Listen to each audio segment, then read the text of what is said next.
ఇశ్రాయేలు రాజైన యెరోబాము సొలొమోను యొక్క సేవకుడు. అతని శక్తి నాయకత్వం వల్ల దేవుని దృష్టిలో ప్రత్యేకమయ్యాడు. సొలొమోను విగ్రహారాధనలో పడినప్పుడు దేవుడు అహియా ప్రవక్త ద్వారా రాజ్యం అతని నుండి తీసివేసి అతని సేవకుడు యెరోబాముకి ఇస్తాను అని చెప్పాడు.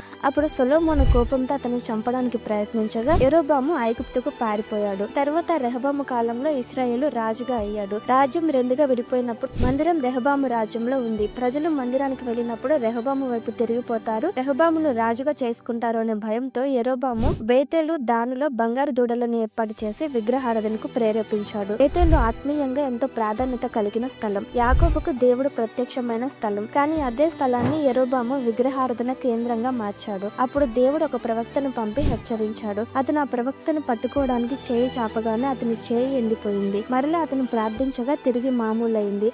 కానీ యెరోబాము మారలేదు. తన పాపపూరిత ఆచారాలు కొనసాగించాడు. యెరోబాము కుమారుడు అబియా అనారోగ్యం పాలైనప్పుడు దేవుడు అహియా ప్రవక్త ద్వారా యెరోబాము వంశం నాశనం అవుతుందని హెచ్చరించాడు. యెరోబాము 22 సంవత్సరాలు పరిపాలించినప్పటికీ అతని పాపం, బంగారు దూడల ఆరాధన తరతరాలకు ఇశ్రాయేలు రాజ్యాన్ని పతన దిశలోకి నెట్టింది. చివరికి యెరోబాము మరణించాడు.